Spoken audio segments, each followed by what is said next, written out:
gitu sih. Oh, kamu ya, bolehlah kamu, habis itu kamu lah ya. Mas, saya Nanda dari kantor berita Reuters, Mas. Mau nanya soal 13.000 tadi, Mas. Apakah sudah ada breakdown-nya? Yang stunting berapa, high stunting berapa, 3T berapa, dan timeline kira-kira akan operasinya kapan, Mas, untuk tiga kategori ini, Mas? Sudah ada dari Kementerian Kesehatan kita sudah punya datanya. Aku nggak hafal ya, tapi yang jelas kita overlay dengan, jadi gini, kita tahu dari mana daerah itu stunting tinggi atau tinggi sekali. Itu kita tahu dari pendataan Kementerian Kesehatan dan BKKBN. Kemudian kira-kira ya bayangan imajinasinya itu kita plot gitu, taruh di layar, terus kita overlay dengan kesiapan dapur. Kita mulai dari dapur yang paling siap. Tadi saya bilang ada 114 itu minggu depan siap, kita bisa aktivasi. Nanti minggu depan itu batch pertama, nanti ada batch kedua, batch ketiga. Kalau memang di situ harus ada dan belum ada dapurnya ya harus kita bangun.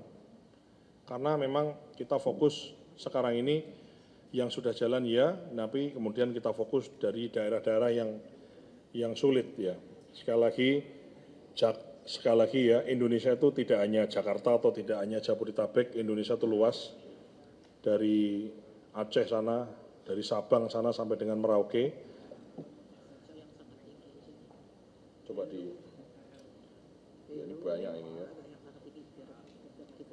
Ya, misalnya nih ya, yang sangat tinggi aja saya bacakan ya, contoh aja.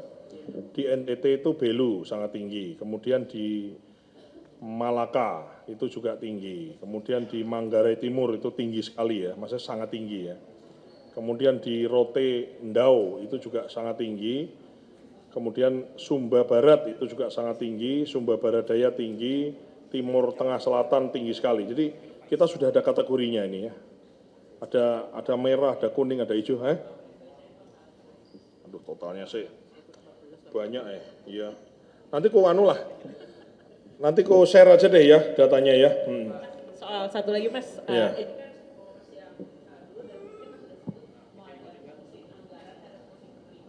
Ya.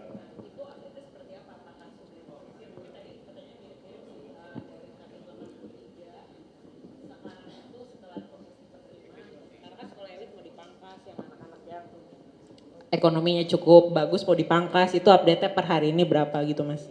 Sedang kita hitung ya, jadi nanti kami umumkan berikutnya.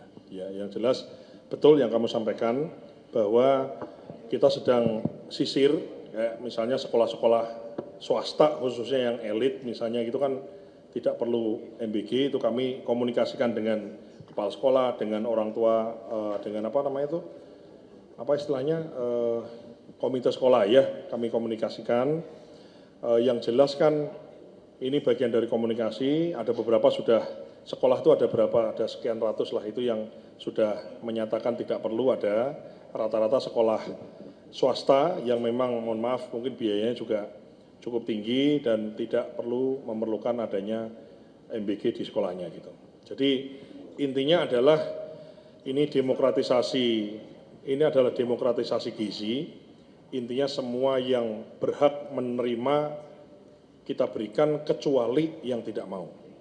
Ya, jadi semua yang berhak itu kemudian kita berikan kecuali yang tidak mau. Jadi ada sekolah-sekolah swasta tadi itu yang kemudian, tapi angka data pastinya ya sudah ada dinamis, tapi mungkin nggak bisa aku sampaikan di sini ya. Nanti kalau sudah final paling tidak kami bisa sampaikan. Mungkin kalau menurut saya Anda boleh tanya lagi pertanyaan yang sama ini setelah 17 Agustus lah.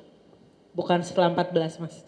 Ya maksudnya kan 14, terus kan preskonnya nanti habis 17-an ya, kita rayakan kemerdekaan Indonesia dulu gitu loh.